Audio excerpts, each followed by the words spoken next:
नमस्कार, आप देख रहे हैं अब तक न्यूज टीवी चैनल। मैं हूं आपके साथ खुशबू।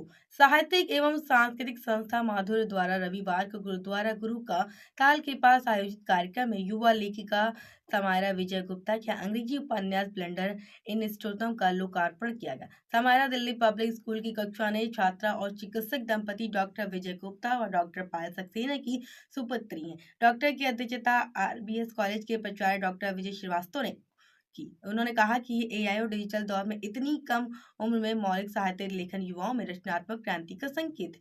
पुस्तक की समीक्षा करते हुए डॉक्टर RS तिवारी श्री कृष्ण ने इसे राजनीतिक भ्रष्टाचार और अमानवीयता पर आधारित प्रभावशाली मर्डर मिस्ट्री बताया।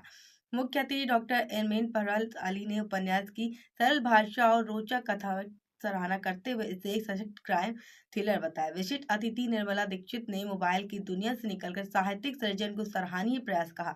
माधुर्य की संस्थापक अध्यक्ष निशी राज ने कहा कि यह उपन्यास युवाओं को साहित्य के क्षेत्र में नहीं प्रेरणा देगा। समायरा ने अपनी लेखन या यात्रा साझा की। कार्यक्रम में बड़ी संख्या में साहित्यकार और गणमान्य लोग उपस्थित रहे। आगे लोगों ने क्या कुछ कहा वो आपको सुनाते हैं।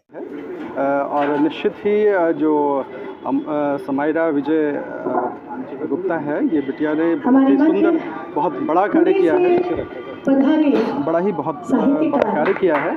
और ये एक नई शुरुआत है कि जो बच्चे आज मोबाइल में खेल रहे हैं, मोबाइल से गलत चीज़ें पढ़ रहे हैं, आज बच्चा यहाँ पर उन पुस्तकों को जीवंत कर रहा है जो एक समय में लगभग विलुप्तप्राय हो चुके थे। और इस तरह की परंपराओं को एक समर्थन देने की आवश्यकता है, एक मुहिम बनाने की आवश्यकता है कि बच्चे लिखें, पढ़ें, किताबों के पास जाएं। क्योंकि सब कुछ हमें ऑनलाइन मिलने लग गया है, AI के माध्यम से, चैट GPT के माध्यम से, तो हम उसका विरोध नहीं करते हैं, लेकिन इन चीज़ों की जो आवश्यकता है, जो महत्ता है, उसको समाप्त नहीं किया जा सकता है। और उस महत्ता को यहाँ पर इनके परिवार वालों ने, इनके मदर फादर ने, इनके टीचर्स ने इन चीज़ों को समझा। इसके लिए निश्चित ही वो साधुवाद के पात्र हैं और एक युवा क्रांति के रूप में इसको देखा जाना चाहिए। जी, निश्चित रूप से यही तो कह रहा हूँ कि ये एक गलत हो रहा है। एक जो परंपराएं थी हमारे यहाँ, वेदों पुराणों की परंपराएं रही हैं, उन परंपराओं को पुस्तकों के माध्यम से ही संरक्षित रखा गया, वो सारी चीज़ें विलुप्त हो जाएंगी, है ना। तो ऐसी सीन में इसके लिए हमें प्रयास करना पड़ेगा, एफर्ट डालने पड़ेंगे हम सभी को। न्यूज़पेपर्स उस ज़माने में हुआ करते थे, बिना अखबार पढ़े तो जीवन नहीं चलता था, दिन की शुरुआत नहीं हुआ करती थी। लेकिन आज आप भी समझ रहे हैं, मीडिया के लोग भी समझ रहे हैं कि क्या कंडीशन हो गई है, तो उसको परिवर्तित करने की आवश्यकता है। और इस पर एक बड़ी लंबी बातें हो सकती हैं कि हम लोग इसको कैसे जीवंत रखें। तो ये चीज़ें एक अच्छी परंपरा है। ब्लेंडर इन स्टोरम, क्योंकि मुझे रीडिंग का बहुत शौक़ है, तो वहीं से राइटिंग का भी मेरे को शौक़ आया। और प्लस बहुत सारी बुक्स पढ़ने के बाद, JM हॉल की बुक्स, जॉर्ज ऑरवेल की बुक्स, मिस्ट्री बुक्स पढ़ने के बाद मैंने डिसाइड किया कि मुझे भी ट्राई करना चाहिए एक थ्रिलर मिस्ट्री नॉवल लिखने का, और उसी का ये रिज़ल्ट है। आगे का क्या है, किस लेखन क्षेत्र में आगे आना है, क्या है आगे क्या? मुझे एक्सप्लोरेशन बहुत पसंद है, तो मैं अलग अलग जॉनरास पे लिखना चाहूँगी। और मैं फ़िक्शन से ज़्यादा फ़िक्शन में भी बहुत लिखना चाहूँगी। इकोनॉमिक्स मेरा एरिया ऑफ इंटरेस्ट है, तो उसमें भी।